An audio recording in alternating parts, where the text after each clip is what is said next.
Welcome back to Hidden Hype, where the shadows hold the most electrifying stories. In the winter of 1692, A quiet Puritan village in Colonial, Massachusetts, descended into one of the strangest and most disturbing events in American history. Young girls began screaming and convulsing in violent fits. They claimed invisible spirits were tormenting them. Soon, they began accusing their neighbors of witchcraft.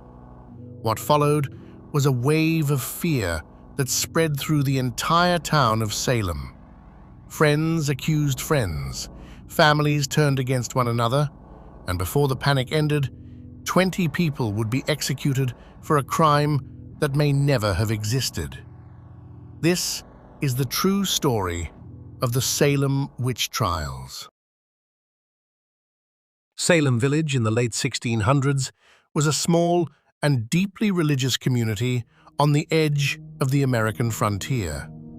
The settlers who lived there were Puritans, a strict Protestant group who had left England in search of religious freedom. But the society they built was far from relaxed or tolerant. Puritan life was rigid, disciplined, and centered entirely around religion. Every aspect of daily life was believed to be part of God's greater plan. Church attendance was mandatory.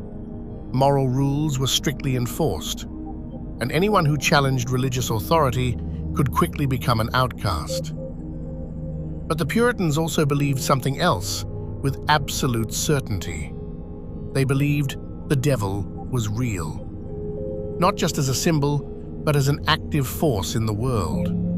They believed Satan was constantly attempting to infiltrate their communities through witches, individuals who had made a pact with the devil in exchange for supernatural power. To modern readers, this belief may sound strange, but in the 17th century, fear of witchcraft was widespread across Europe and the American colonies. Entire communities believed that illness, crop failures, and natural disasters could be caused by witches working in secret. In this environment of fear and religious intensity, the seeds of hysteria were already planted. All it would take was a single spark to ignite them. The spark came in January of 1692. Inside the home of Reverend Samuel Parris, something strange began happening to his 9-year-old daughter, Betty. Betty suddenly started experiencing violent and unexplained fits. She screamed, cried uncontrollably, and twisted her body into unnatural positions. Sometimes she would hide under furniture or complain that invisible forces were attacking her. Soon, another young girl in the household, 11-year-old Abigail Williams, began showing the same disturbing symptoms. Their behavior terrified the adults around them. At first, the family believed the girls might be suffering from a physical illness. A doctor was called to examine them. But after observing their strange convulsions and sudden emotional outbursts, the physician reached a shocking conclusion. He believed the girls were under the influence of witchcraft. In the deeply religious Puritan world of Salem, this diagnosis carried enormous consequences. If witches were present in the community, it meant the devil himself had found a foothold in the village.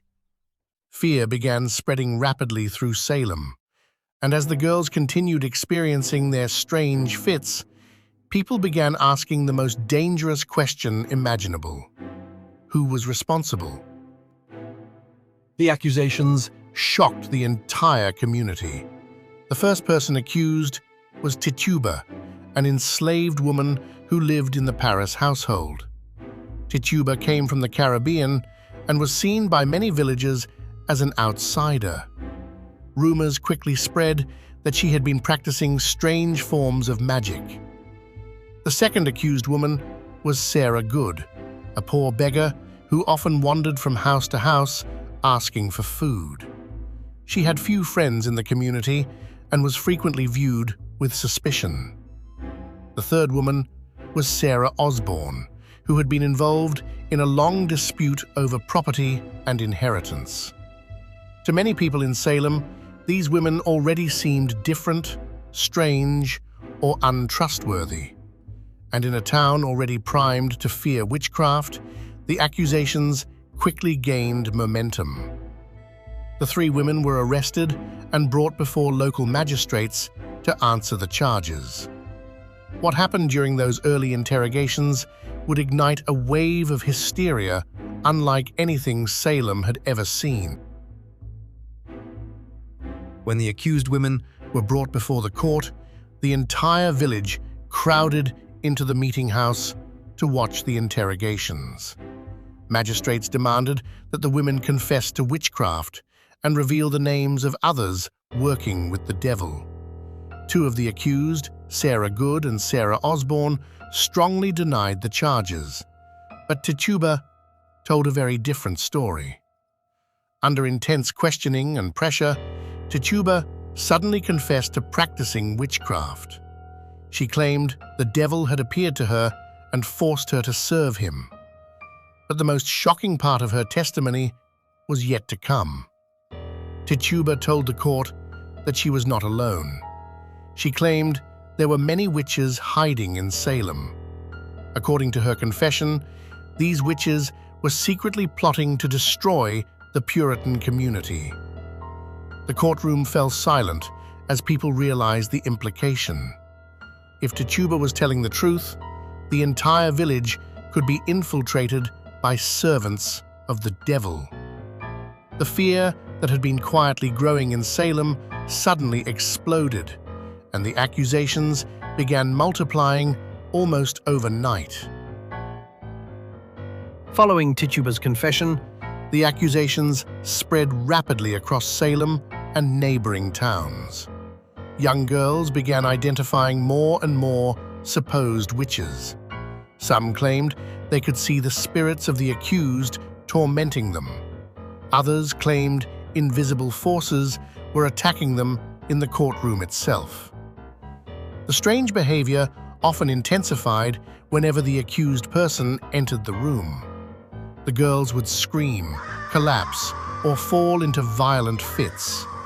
To the terrified observers in the courtroom, it appeared as though dark supernatural forces were truly at work. Soon, dozens of people were accused. The accused were not only social outcasts or unpopular individuals. Respected members of the community were suddenly being named as witches. Farmers, church members, and even elderly citizens were arrested. The accusations spread beyond Salem Village into nearby communities. Jails began filling with prisoners accused of witchcraft. Entire families were torn apart by suspicion and fear. No one felt safe, because once someone was accused, it became almost impossible to prove their innocence. As the number of accusations grew, colonial authorities created a special court to handle the cases. The trials that followed would become some of the most controversial legal proceedings in American history. One of the most troubling aspects of the trials was the use of something known as spectral evidence. Spectral evidence meant that a person could be convicted of witchcraft based solely on someone claiming to see their spirit committing evil acts. In other words, an accused person could be found guilty even if there was no physical evidence against them. If an accuser claimed that the spirit of the accused had attacked them, the court often accepted that claim as proof. The first person executed during the trials was Bridget Bishop. She was hanged in June of 1692 after being found guilty of witchcraft. More executions soon followed. Men and women were brought to a hill outside Salem and publicly hanged. Among the victims was Giles Corey, an elderly farmer who refused to enter a plea during his trial. Instead of a traditional execution, he was subjected to a brutal punishment. Heavy stones were placed on his chest in an attempt to force him to confess. For 2 days, The weight increased as the court demanded a plea, but Corey refused. His final reported words were simple: more weight. He died under the crushing stones, becoming one of the most tragic victims of the hysteria. By the end of the summer of 1692, 19 people had been executed for witchcraft, and the panic showed no signs of stopping. As the accusations continued spreading, some influential leaders began questioning the fairness of the trials. The use of spectral evidence was particularly troubling. How could someone defend themselves against an invisible spirit that only their accuser claimed to see? Even members of the clergy began expressing doubts. Then, something unexpected happened. Accusations began reaching beyond the lower classes of Salem. Prominent and respected citizens were suddenly being named as witches. When the wife of a colonial governor was rumored to be accused, the situation reached a breaking point. Governor William Phipps intervened. He ordered the special court dissolved and banned the use of spectral evidence. Without that questionable evidence, many of the remaining cases collapsed. Prisoners who had been waiting months in jail were gradually released. The hysteria that had consumed Salem finally began to fade. But the damage had already been done. 20 innocent people had lost their lives, and the community would carry the shame of those events for generations. In the years that followed, many people in Salem publicly admitted the trials had been a terrible mistake. Judges involved in the proceedings apologized for their role in the executions. Families of the victims slowly rebuilt their lives. But the Salem witch trials remained one of the most disturbing examples of mass hysteria in history. A powerful reminder of how fear, superstition, and suspicion can spiral out of control. Today, the story of Salem serves as a warning. When communities allow fear to replace reason, even ordinary people can become part of extraordinary injustice.